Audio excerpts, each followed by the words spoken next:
Hi, I'm Katya, And I'm Rin. and we're here at the Commonwealth Center for Holistic Herbalism in Boston, Massachusetts. And on the internet everywhere, thanks to the power of the podcast. Woohoo! Yeah.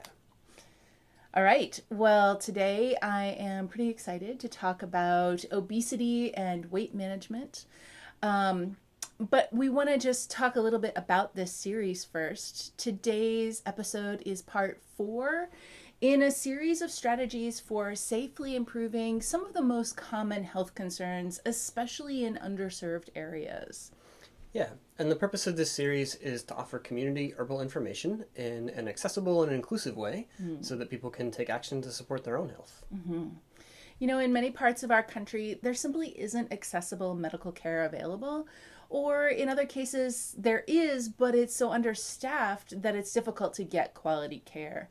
So we want to provide some tools that'll help fill in this gap. This is not medical advice. It is safe, accessible self-care strategies that will help improve health outcomes. We believe that all people have a right to accessible, high-quality health care, and we also want all people to have the tools to care for themselves as well. Yeah. So our plan here is to work with a relatively small number of easy-to-get, inexpensive herbs. So you're going to notice the same plants turning up in multiple episodes. There are other plants, of course, that you could work with, but the ones that we're highlighting here are ones that are effective and accessible widely. So we've chosen herbs that are generally safe as well and don't have any interactions with medications except for those that we note specifically. And we've been making a point to do that every single time. Yes. So don't worry, you'll catch it. Yeah.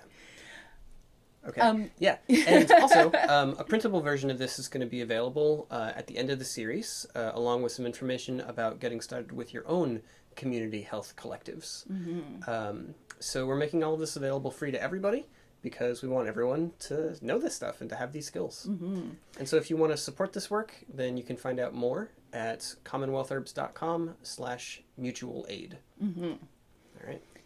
All right. And one other thing before we get started is that we want to do our regular reclaimer because we're not doctors. We are herbalists and we're holistic health educators, and we don't want to present ourselves as anything other than that. Right, yeah.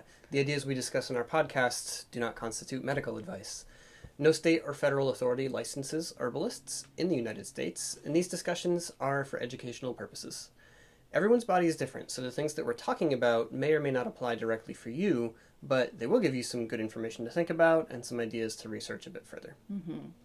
And finally, we want to remind you that your good health is your right and also your own personal responsibility. So this means that the final decision when you're considering any course of therapy, whether it's discussed by herbalists on the internet or prescribed by your physician, that's always yours. You have that power. Yeah. All right, so like you said at the beginning, we're talking today about weight management and about obesity. And this is tricky. Yeah. Right? Weight issues are tricky. You know, we need to have healthy bodies, but everyone's healthy body is going to be a bit different, you know? Bodies are just not the same one to the next, but we're sold images of what health is and what beauty is. And so often it's all about being skinny, but that's not it. That's what we see in the media. That's what we see in the magazines. That's what they tell us is what's pretty. And so that's what we think we have to be. And there's a lot of pressure to be whatever they tell us is pretty. But all we need to be is healthy. That is inherently already beautiful. So, yeah. I also want to stress right off the bat here that everyone's body is different, but also everybody's situation is different. So the ideas that we're going to go through here are a starting point, and we really hope that there will be something here that will be helpful for everyone. But I want to be clear that there's not just a one-size-fits-all answer to weight management issues. And so just take what works for you, take what helps you, add it to other things that you have found that helps you. And that's all we ever can do, right? Is just keep trying. Yeah. Yeah. Yeah, I mean, so on the one hand, right, we're thinking about weight management. We need to be focusing on health, making healthy bodies, whatever size or shape they may be.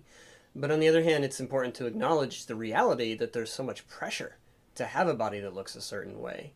And, the corollary is that you have to feel bad about yourself if you don't. Yeah. Yeah. So, that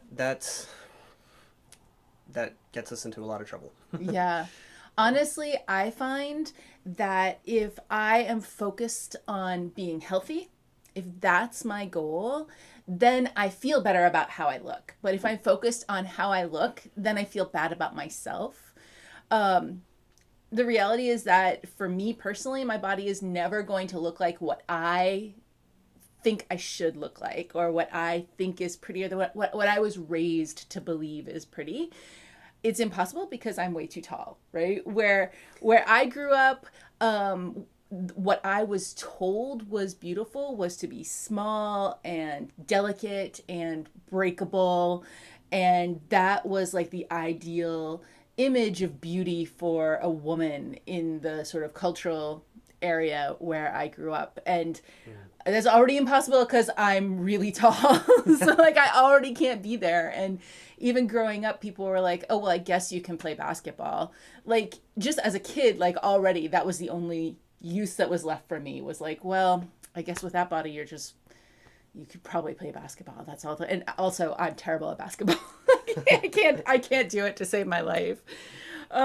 So for me, a really big part of making sure that my body is healthy is also keeping my mind healthy, right? So working to remove those ideas about what I was taught that beauty is, and to replace them with my ideas of beauty, what I have learned to find beautiful, which is so much more beautiful and so much stronger and bigger and amazing than what I was taught. So now my images of what's beautiful are images of powerful women, and learning to appreciate that a strong body, regardless of what size it is, right? But a strong body can endure, it can carry, it can do heavy work, and to see the amazing beauty in that. That mental work is really important to me as part of weight management issues. And that's not just for women, it's for everybody who has a body, Yeah, me personally, I kind of hesitate to speak on this issue. I feel like I should kind of step back and stay out of it a little bit, because I've never really had a weight problem in that sense. I mean, if anything, I've been underweight for a lot of my life. So I can certainly identify with feeling less than perfect, or not the ideal, or not what I might think I should be or want to be, or whatever else. And I think everybody has that experience in one way or another. So, we're focusing here on weight today, but honestly, this gets into a much broader discussion about self-image and, self-esteem or self-regard, that so many people struggle with. And, it's hard to extricate yourself from the world of advertising, because that's where a lot of these messages are coming in, and where a lot of our expectations are being set. And so, I mean, you could say that itself could be an important part of it, whether it's like making sure you've got your ad blockers running on your web browser, or whether it's just trying to be intentional about the kind of media that you consume, and think about what's being represented there, and what's being presented there as good or right or healthy or beautiful or appropriate or sexy or whatever else. Yeah. So when we're thinking about weight management, what we're really thinking about here is health management, like growing health. And that is way more important than whatever the number is on the scale. You can have a healthy body at a huge variety of sizes, right? Like you can be a skinny person with a healthy body, but not all skinny people are healthy. Yeah. And you can be a curvy person with a healthy body, and not all curvy people are healthy. But not all curvy people are inherently not healthy. Just because you're curvy doesn't mean you're not healthy. Right. I'm always going to be a curvy person. And I can work to make sure that I'm a very healthy curvy person. And that's what we're really trying to get at here. Yeah. And we'll see as we go along through this episode here, but one of the things that can cause weight gain, or can cause difficulty with burning fat that's accumulated on the body, is actually to do with your state of health, with your hormonal health, your cardiovascular health. A number of different factors that are going to play in to make that either possible or extremely difficult. depending on what state we're at. So that's got to be the kind of first place. Many so-called weight loss strategies are minimally effective if there are underlying health issues that aren't addressed. Yeah. So we like to start with that first. Yeah.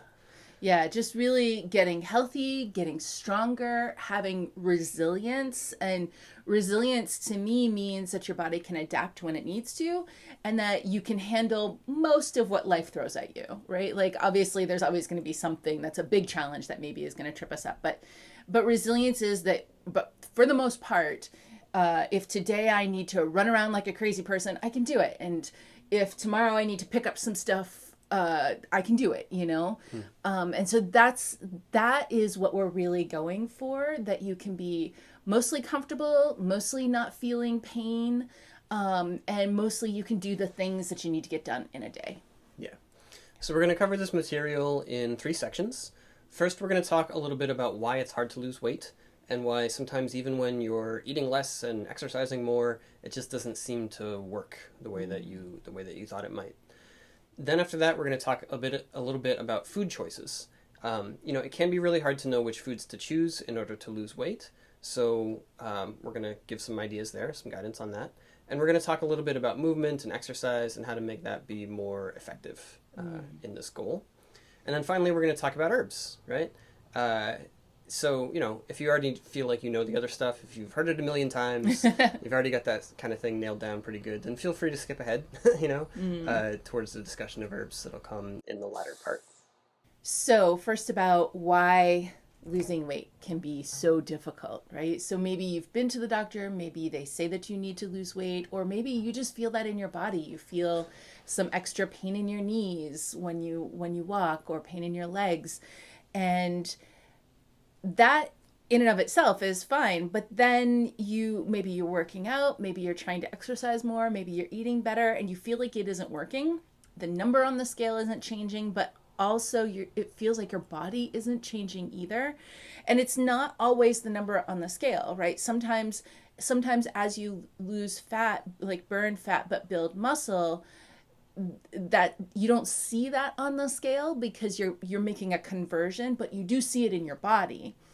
But sometimes you don't see anything changing anywhere, and then that's really, really frustrating. So for me, when that happens, it's always good to just come back to, okay, why is this happening and what can I do about it? So the first thing is that losing weight in a healthy way is going to take some time. It could take a year. All right, so don't be thinking, a long time, right? That's like a week or 2. No, we're talking about some time. It's going to be a while. Especially because there's so many magazines out there that are like, you can lose 19 pounds in a week. Yeah. No, that first off, I don't think anybody really can. And secondly, if you could, that wouldn't be healthy. It wouldn't be sustainable. It would be stressful on your body. It would be, maybe you squeeze out a bunch of water, but it's going to come right back in the next week or something. Yeah. Anyway, so the thing is that there's a part of our bodies that's always thinking about famine or starvation. That part of us says, I better hang on to some fat just in case I can't get some food for a while so that I don't starve. The body wants to have a little bit of a buffer. So every time that you hit a certain weight, even though maybe some part of your body, like maybe your knees or your ankles, is saying, all right, life would be better if I didn't have to carry all this around, other parts of your body or your brain, are saying, oh, good, we're not going to starve now. We have what we need. So it's partly a survival mechanism. And there's like this tension, right, in between you saying this is maybe more than what I need, and it's starting to not be healthy, and that part of your body that's trying to save up for a rainy day, right? Because through most of human history, and actually even still in many places, starvation was a real threat.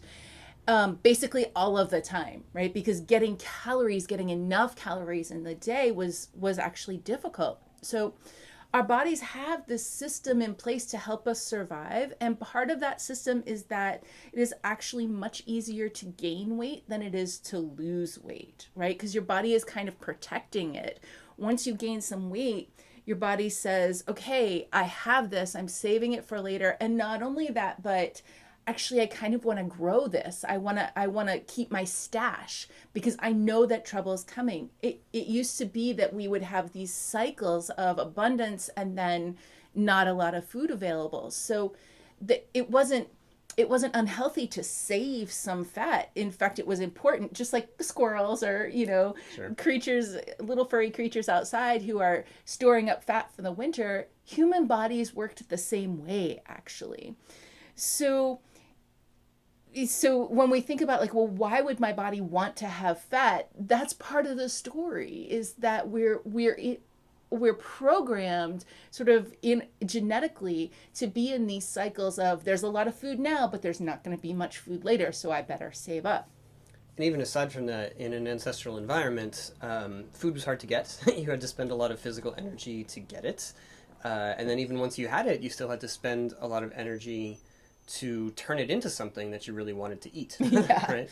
So there just weren't as many calories available in that food environment. And in order to get them, you had to exercise and to move around a lot more. Mm-hmm. So in that kind of environment, it makes sense that our bodies are going to hold on to every bit of stored energy, fat, that they can. Yeah. But the thing is that today, the food that we can get doesn't usually require us to do very much physical work. And the food that's easiest for most people to get is also the food that makes us gain weight the fastest. So that's the opposite of what the body expects throughout all of human history. Now it's easy to get the food that will gain weight, but it used to be that it was hard to get that food. So it's just not what our body expects, and we can hold on to more weight than we really need to. Yeah. So another thing that's part of this factor is that losing weight is about a lot more than just eating less and exercising more, right? Mm-hmm. There's lots of factors that can make it difficult to lose weight. First of all, if your thyroid isn't working well, then that will make it harder to lose weight. Even if you don't have a diagnosis of hypothyroidism, or if you're not already taking thyroid medication, your thyroid can still be just a little bit on the slow side, a little bit sluggish. And this is actually really common in the United States. Seaweed is actually really helpful there, and we're going to be talking a little bit more about seaweed when we come to the herbs portion of this episode. Yeah. Also, hormones play just a huge role in weight management. So there are lots and lots of hormones, but there's two that I want to call out here. The first one is leptin. Leptin is a hormone that tells your body if you're full or if you're not full, right? Like if you're still hungry. And when it's out of balance, you will actually still feel hungry, even if you're full, which is very frustrating because you're sitting here thinking, well, I should have eaten enough. Why am I still hungry? Mm-hmm. But you're really still hungry. You really still feel the feeling of hunger. Yeah, you can't argue with hormones. Yeah, because the hormone is telling you, you better still feel hunger, right? So a way to work on this problem is to try to eat your biggest meal of the day early in the day. Like have a big breakfast and then sort of a medium lunch and then a small dinner. That sets this hormone in a way that it's going to be used up throughout the day in a way more like what the body expects, so that you don't fall out of balance with it. Or another way is to try having only 3 meals but not having snacks in between. Snacking is another way that this hormone gets out of balance. Mm-hmm. Yeah. So another hormone to think about here is insulin. And insulin is familiar to people with diabetes or relatives who have diabetes, that kind of thing. But insulin is required in order to help take sugar that you've absorbed from your food and gotten into the blood, to take it from there and put it into the cells where it can actually serve a purpose. So the more sugar that you eat, the more you need that job to happen, and so the more insulin you're going to produce. When you eat something really sugary, you get a big spike, a big increase in insulin to manage all of that sugar. But then a crash can happen, and that can crash you even down below where you started from, and that makes you crave even more sugar. So eating sugar can make you crave more sugar. So you can see where you get into a vicious cycle there, right? And in the meantime, those big spikes and crashes in your blood sugar level are really uncomfortable. So if you ever find yourself being hangry, then this is part of the reason why. That cycle makes it a lot harder for the body to lose weight in addition. So there are lots of different ways to get insulin into a more normal range. And of course, a big one there is to just eat less sugar whenever possible and however possible. But there are herbs that help a lot here. Cinnamon and Tulsi are two herbs that we're going to highlight when we come down to the herbs portion. Yeah. Believe it or not, sleep plays a big role in weight loss. If your sleep schedule is disrupted, or if you're not sleeping at least 8 hours a night, then it actually will be much harder for you to lose weight. Because when you're not, or because when you're sleeping, your liver is doing a lot of detox work. And that's when your hormone levels reset for the whole day. And since hormones play such an important role in weight loss, if you don't have that opportunity to get them fully reset, like all the way down to, just like your kitchen, right? All the dishes are done, everything's put away so that in the morning you come in and everything's clean and you're ready to start. It's the same in your body. You got to get all those hormones dealt with, washed up, cleaned, put away so that the next day you can start over from scratch. That's going to help you lose weight. But if you're not getting enough sleep, then you don't have the time to do that. That process in the body takes about 8.5 hours to complete. Yeah. So the shorter that you sleep, the less of that work that is getting done, which sort of means like you're waking up in the morning and there's still dishes all over the kitchen, right? Yeah. There's a related thing here around what happens just before you go to sleep. Yeah. Right? So if you eat food close to bedtime, right before you get in bed, it's a lot harder for your body to clear out those hormones, to reset them for the next day. Because there's just still that digestive and processing work, right? If you eat right before bed, well, your body has to, absorb that, digest it, take those sugars, put them into the blood, get insulin involved, get all those things into the cells where they belong. And then now we can transition over to the kind of cleaning out mode and into fat burning mode, which actually should be going on while you're sleeping. We don't think about burning fat while we sleep, but actually that's where a lot of it will take place. But if we eat right before bed, that's not going to happen. So it's much easier on your body if you can eat your last meal 2 or 3 hours before you get in bed. And that's not always possible with work schedules and other kinds of commitments people have, but when it's possible, this is a really, really good thing to do. If you do have to eat right before bed, you want to try and make it a small meal, and you want it to be as focused on protein, vegetables, good healthy fats, but less on carbs and starches. In that way, you will require less insulin in order to process that meal. Now, you might already be thinking about how these things are playing out in your own life. As we were talking about them, you might be thinking, oh, I always eat right before bed because I get home from work so late or whatever. Sometimes we can't control all of these factors, but if we understand them, then at least if we can't control them, we can compensate for them. And at least if you are aware of them, you might say, well, there's one that I can control. Okay, well, let's at least work on that one. That's going to be better than not doing any of them. So part of this is knowing what to work on, and part of this is also being able to look at your situation with some compassion and realize that it isn't just because, if you spent 2 hours at the gym and you still aren't losing weight, it's not because you're not working hard enough. It might be because you're not able to get enough sleep or because of some of these other factors. Yeah. So like we've been saying, we just want to focus here on getting healthy, getting a healthy weight for your own body. But again, there's more to health than weight, for sure, right? So part of making sure our bodies are healthy at whatever size they are is making sure that we're getting enough of the foods that really power us, and that we're not just eating the products that cause inflammation or cause damage inside of the human body. Even though sometimes these things taste really good, and even though often they're the cheapest and most available forms of food. Right. It's worth a little tangent here to say that in this country, we make unhealthy foods cheap. We make them available. And this is not just a matter of personal decisions. This is a matter of public policy, agricultural policy, subsidies to the growers of the kind of staple crops of wheat and corn and soy and all of that kind of thing. So it's not a secret that the things we make out of those aren't really healthy for us, right? Making donuts and chips and candy and soda with all of that high fructose corn syrup, right? We know these things cause diabetes, that they lead to heart disease, that they cause all kinds of inflammation in the body, and that can lead to a whole, dictionary of other health disorders. Mm-hmm. But they're cheap, and they're available.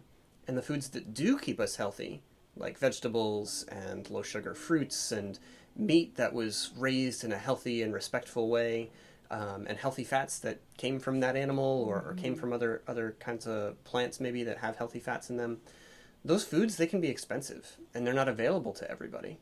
So this is a choice that our society made, right? Like I said, we subsidize the production of ingredients that go into junk foods. We subsidize that with our tax dollars. And we don't make that kind of investment in foods that actually provide what we really need to keep people healthy. So this is something that we can work to change.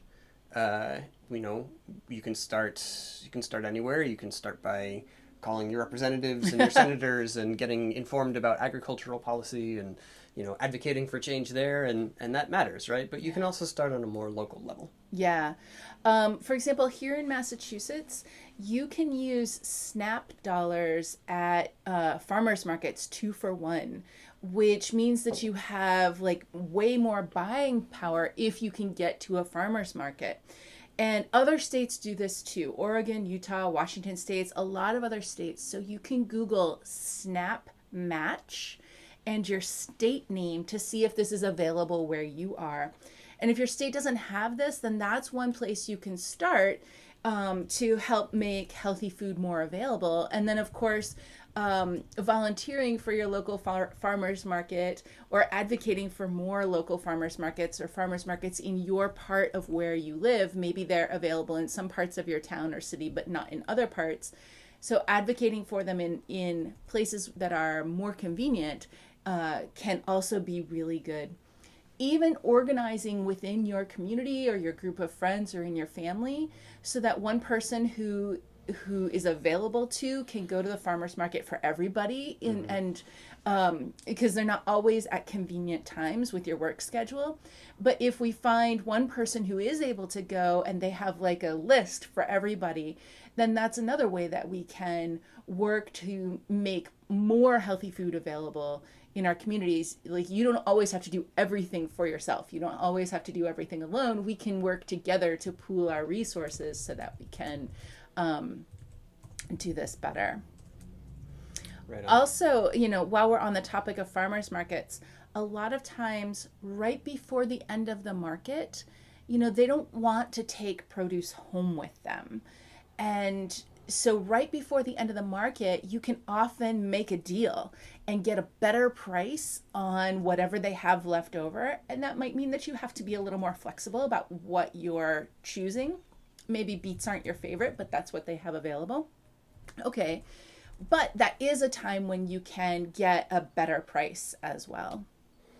Yeah, and we actually have a little info sheet, like a PDF about low-cost, high-quality food. Mm-hmm. So I'll share that, and I'll put a link to that in the show notes. Mm-hmm. Yeah.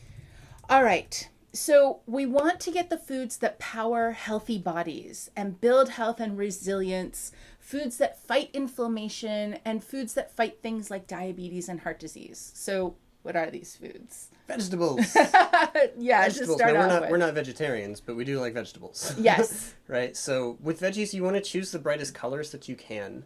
And this is a surprisingly effective way to maximize your vegetable potency, because those colors themselves, the pigment chemicals that make up the color in the plant, those themselves fight inflammation. And that's going to help us to lose weight and to get healthy, right?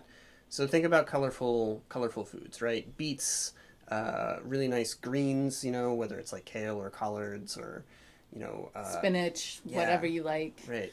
Yeah. Green beans, broccoli, carrots, like deep orange carrots, or even those purple carrots you can find sometimes, right? Whatever you like best is fine, right? But try to choose something green, something red, something orange, because each color is made up of different types of inflammation-fighting plant constituents. So one thing to keep in mind here is that frozen veggies are absolutely fine and are often a lot less expensive. Plus, you can just kind of like shake out what you're going to eat right now and not worry that you're going to waste anything. Right. It's not going to go bad before you have a chance to eat it because it's in the freezer. Yeah. Yeah. And even if you are buying fresh vegetables, maybe at a farmer's market or something, and you're worried that this is too much to to eat before it goes bad, then you can have a day where you basically cook everything and then freeze stuff and just keep it in there frozen, and that way you can dole it out portion by portion. Yeah. And that's actually a great way to do it, because you can take advantage of maybe a really good deal at the end of the market. And when sales happen. Yeah, exactly. And then if you just boil everything up for a few minutes and cool it off and then put it in Ziploc bags, toss them in the freezer, it'll be ready for when you want it. Yeah. All right. We're also going to look at other members of the plant kingdom. We're going to look at some of the lower sugar fruits. And some of these members might actually surprise you because, blueberries, berries really in generally are quite low sugar, even though they're sweet and delicious and have that little sour note going on in there. So those are amazing. Those are really, really good for you. Apples and pears are also really great. All these things, they have a lot of direct inflammation fighting powers of their own. But they also have some fiber, and they even help to keep your gut flora, your healthy probiotic bacteria. They help to feed them and to keep them healthy, and then that keeps you healthy, right? And in fact, thinking about bacteria health, like gut flora health, is actually quite important when it comes to weight management, because your gut flora do part of your digestion for you. Yeah. Yeah. So again, it's fine to get frozen berries, frozen blueberries, or whatever it may be. Other fruits are great, but some of them have a lot of sugar. I'm thinking of like mango or pineapple or something like that. So, focus on those lower sugar fruits. Yeah. And berries. And then protein is really important as well. If you're not getting enough protein in your day, then that actually can make it harder to lose weight. Yeah. So when we're saying protein, we're thinking about fish and chicken and beef and goat and lamb, turkey, whatever you like. But animal protein is specifically what we're talking about here. You want to try to get the best quality that you can and try to get protein every day. Also, more protein in your diet means that you won't feel hungry as quickly because it breaks down more slowly than sugars do. Sugars, not just like sugar in candy, but also sugar in bread or pasta, stuff like that. But it's better to avoid protein powders like in a shake or something, because those actually can cause inflammation. The process that they use to break a protein down into a white powder, it damages the cells, the molecules, and it can cause inflammation in the body. So it's better to, in general, whenever we're eating, it's better to stick to things that look as much like they did when they were naturally alive. Like an apple looks like an apple. It looks like an apple on a tree. It looks like an apple in your hand. It looks like an apple. So we want to try to be as whole about things as possible. So those are some foods that we want to get more of, and we're trying to get, at least one every day or every meal. But then there are some foods that we want to avoid. These are the foods that are going to cause inflammation or cause spikes in insulin or otherwise kind of disrupt those hormonal patterns that can then lead to the weight gain, right? So there's two big categories here. One is going to be sugars and refined carbs, and then the other is going to be processed food and fast food and restaurant food. So with sugars and carbs, right, that's going to be candy and soda and chips and cookies, but it's also going to include bread and like muffins and things like that. Pasta, yep. Yeah. So, think about things that are made from flour, and that will cover a really big range of what we're concerned about here. That, and then stuff with a lot of high fructose corn syrup in it, so that's going to cover the sodas and candies and stuff like that.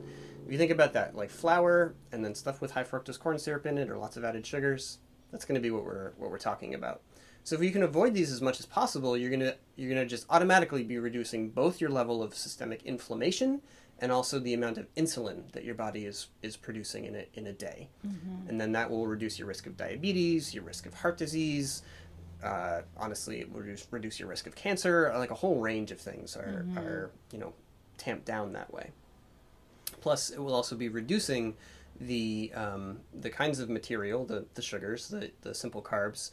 Those are what your body is most easily going to transform into fat, right? Most rapidly. And so if we have less of that in the diet, then we actually make it a little challenging for the body to like make everything into fat and store it over there. Yeah. Yeah.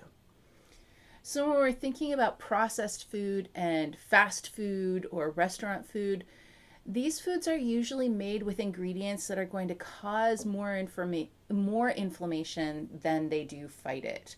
And part of that is because they have a lot of sugar in them. They also tend to be higher in sodium.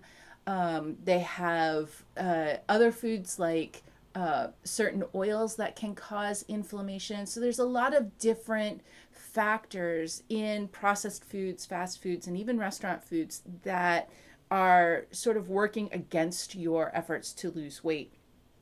And the problem here is that these are also really convenient, especially if you work all day and you're too tired to cook your own food. So if that's the case, then try to choose the simplest option on the menu, right? Try to just get some meat and some vegetables. I was looking at, it used to be that McDonald's had salads. And there was a phase there where you could even get like a burger in a bowl, and they don't have that on the menu anymore, but Burger King still has salads. Okay. And so, if you some days, if that's what the option is, then maybe just try to get the burger and the salad and just skip the bun, skip the salad dressing, or just take only a little bit of it. The idea here is to try to get as close to just meat and vegetables as you can, because that's going to avoid a lot of the ingredients that restaurants or fast food chains are putting in that will sort of cause you to gain more weight. Yeah. Another option here is that if you know that fast food is going to be a part of your day, then try to also eat an apple. Right? Or try when you get home to make some frozen vegetables. Just heat up some frozen vegetables and eat them, so that at least, like, even if you did have a Big Mac, at least you also had vegetables to go with it, right? It's not like if today you went to McDonald's because that was just the reality of your day. It's not like you can't do anything to fix that. Like, well, you can at least add vegetables when you get home, or you can at least eat an apple, and then you have done something good, right? So don't sort of fall into that trap where it's like, oh, well, this is one of the things I wasn't supposed to do, so I guess my whole day is ruined now. It's not. Vegetables can save a lot of things. Yeah, for sure. All right. So movement is also key here, and that's not exactly identical to exercise, right? So getting more movement into your day can be more successful than going to the gym, because when you go to the gym, you're just working out in that one time period, half an hour, whatever it is. But it's actually more effective if you're moving your body regularly all day long, many times throughout the day, right? So maybe you try counting your steps. A lot of phones now will do that for you if you're carrying it in your pocket. Or you could just say something like, all right, I'm going to make sure I go out and take a 5-minute walk every 30 minutes or every hour. I'm gonna go and walk around for a little while, or stretch a little bit, climb up and down the stairs in my office building, whatever it might be, to get some movement like that consistently. Anything that gets you breathing a little harder than you were when you're just sitting there, that's gonna count, right? So it doesn't have to be super intense. You don't have to sweat, 20 times in your day. It's good to sweat a few times in your week at least, to like really get things moving and get your heart pounding and everything like that. But for the kind of day-to-day stuff, it's just about keeping that blood circulating, getting those different muscles active and engaged, at least a little bit on a regular basis. That really does help with altering, again, that internal sea of hormones and sugars and other things that are going on in the bloodstream, right? Trying to help that to be normalized is best attained by short bouts of low intensity movement many times throughout the day, rather than kind of like putting it all into one little chunk over here at the end or beginning or in the middle or wherever you do your exercises. Yeah. Also lifting heavy things helps a lot. And we talked about this in the segment on diabetes.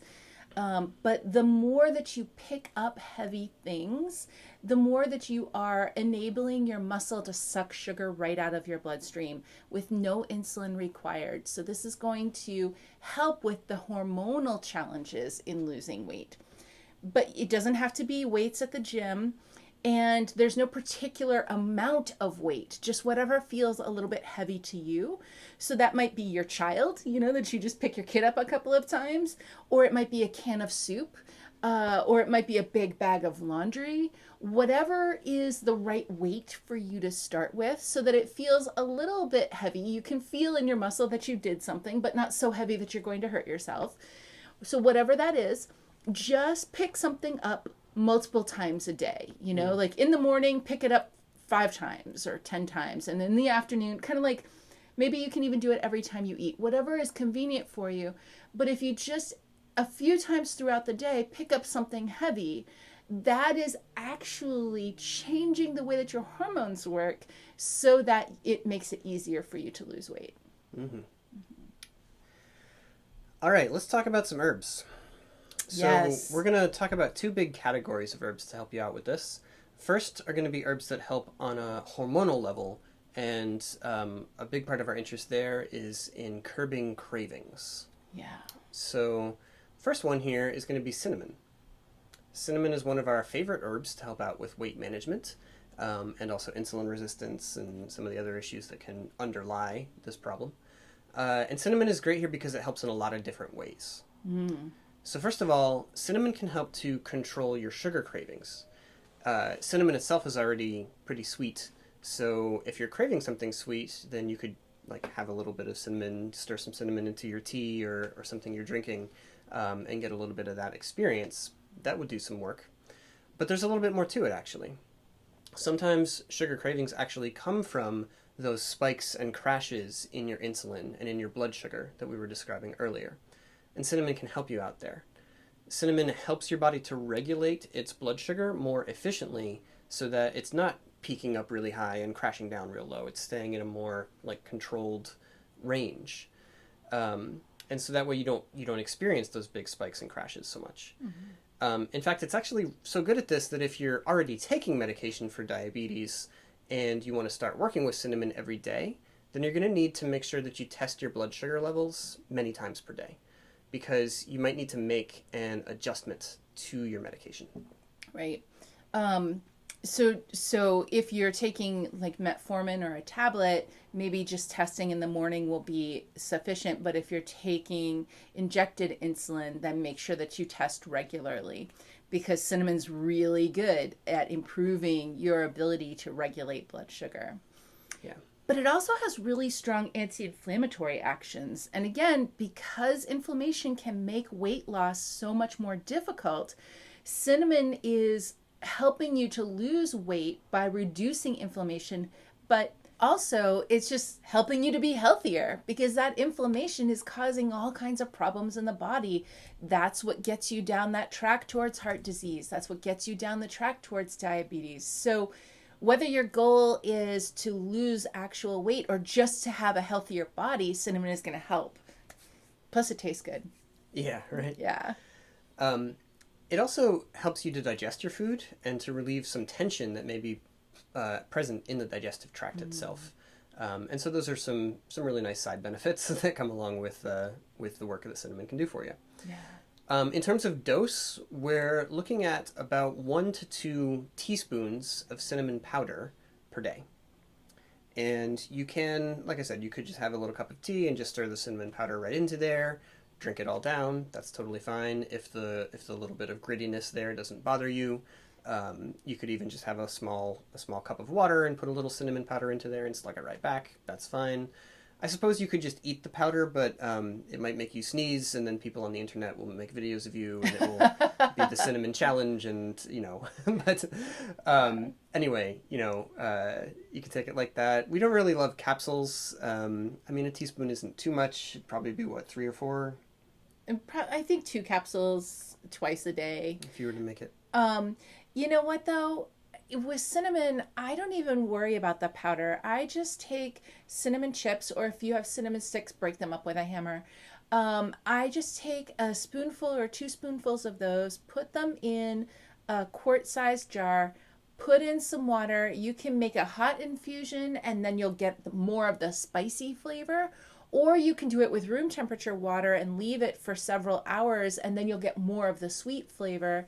And that actually is wonderful. I really like to make with room temperature water and leave it sit overnight, and then drink that throughout the day. It's sweet, it's delicious. I feel in my body that it helps me not feel as hungry. And it's lovely throughout the day. So I'm not a fan of gritty things, and I am a fan of tea, so that is most convenient for me. But any way that you get it into you is totally fine. All right. Well, then let's talk about Tulsi. Yeah. So this is also called holy basil. And Tulsi is super effective at reducing cravings, particularly sugar cravings. And it does have that ability to help regulate blood sugar more efficiently. So from Tulsi, you're getting a lot of the same kind of benefits that you get from cinnamon.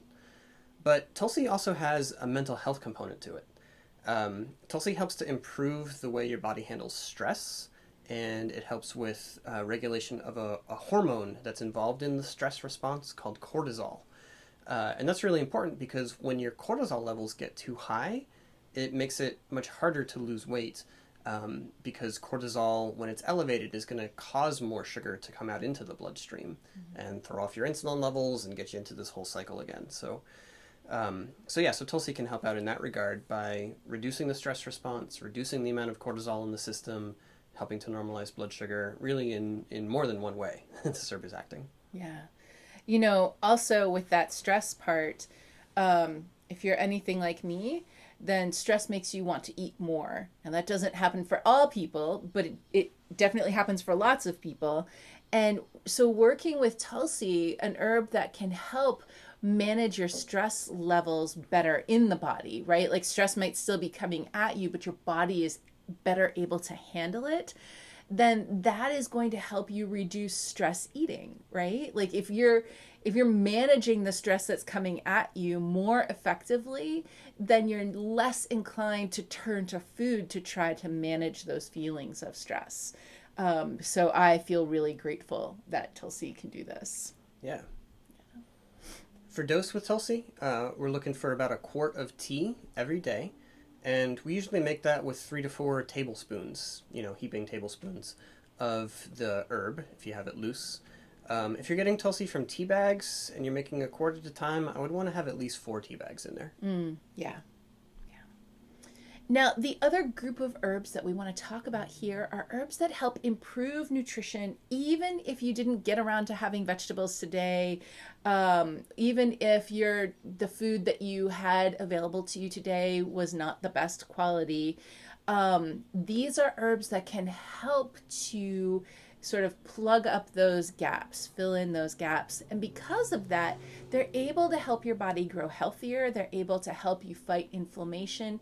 And sort of that baseline level of materials that you're getting from these herbs is going to help your body have what it needs to do to be able to not just maintain a healthy weight, but do a lot more of the work that you have to do every day effectively and efficiently, simply because you have the materials that you need to do it. Yeah. So seaweed is actually in both of these categories. Seaweed does have an influence on some of those hormonal patterns that can lead to weight gain, particularly those having to do with the thyroid hormones. So it's in that category, but it's also a nutritive herb, really mineral rich. So let's say, right, seaweed can be really helpful if you have a slow thyroid, sluggish thyroid function, hypothyroidism. The thyroid, I keep gesturing here, if you see on the video, like towards the neck, because this is where it is. It's kind of shaped like a butterfly. It's like right here, But it's kind of like your internal thermostat. It helps control the baseline rate of your metabolism, which includes the rate at which your body is burning fat, just as you exist in the world and go through your day. So if your thyroid isn't healthy, then it's a lot harder for you to lose weight. It's like somebody's turned the thermostat down a little bit. Your inner fire isn't really stoked up enough to mobilize the fat stores and to burn them up as energy. And you're also going to be feeling tired at the same time, you know? So in any case, seaweed is going to provide some minerals that your thyroid requires to be healthy. Most famously, the mineral iodine. But it has lots of other minerals and lots of other vitamins as well. So it's just really fantastic all around. Yeah. You can buy your seaweed already chopped up into flakes, and that's pretty handy because then all you have to do is take a big handful of it, toss it into whatever food you're making. You know, it could be a pot of soup, it could be a fry pan with some veggies and meat in there. Tons of options for getting seaweed in as food. And you know, if you got some takeout food, you could probably still sprinkle some seaweed on there. That would be totally fine. I mean, if it was Indian takeout food, like some kind of curry, Sure. you would hardly even notice if you sprinkled seaweed on that. Maybe a hamburger, it might be a little harder. No, you could still do it. You could open it up and put a little bit in there. Yeah, absolutely. You know, if you're new to eating seaweed, you might think, oh, that would taste really weird. But if you buy it already chopped up small so that it's just like confetti, then actually you really don't even notice it. It just sort of tastes a little bit salty. But if you don't put too much, you don't notice it. And so if you just have a little bit often, you know, like twice a day or so, you have a little bit, then you really won't notice the flavor. You can usually find seaweed already chopped up like this at an Asian market, or if you are looking online, there's a website, AtlanticHoldFast.com, that sells it already chopped up like that for really good prices. And that really is the easiest way to get it in there. I mean, you could even throw it into rice and beans. You can put it in really anything. Yeah, it's a good idea to put it into rice or beans, actually, because it will boost up the nutrient content there. And in fact, with beans, if you are in the habit of buying dried beans and then soaking them before you eat them, throwing in some seaweed into there during that soaking process will actually help to make the beans a lot more digestible and prevent some gas as well. Yes. So that's pretty great. Okay. So then, other nutritive herbs we're thinking about here. Well, if you've been following this series, then nettle and dandelion leaf and parsley may already be good friends of yours because we've been talking about them a lot in this series about accessible herbalism, and all three of them can help out with weight management in addition to their other powers. Yeah, I mean, first, they provide lots of vitamins and minerals, so they're giving your body what you need to be strong and healthy, but also they reduce inflammation, and that removes one roadblock to losing weight. They're all diuretics, so if you're retaining a lot of water, they can help get things flowing again. And you know, if you're a person who's tending towards diabetes, we talked about these in the diabetes segment as well. Especially parsley can really help you to manage your blood sugar more effectively.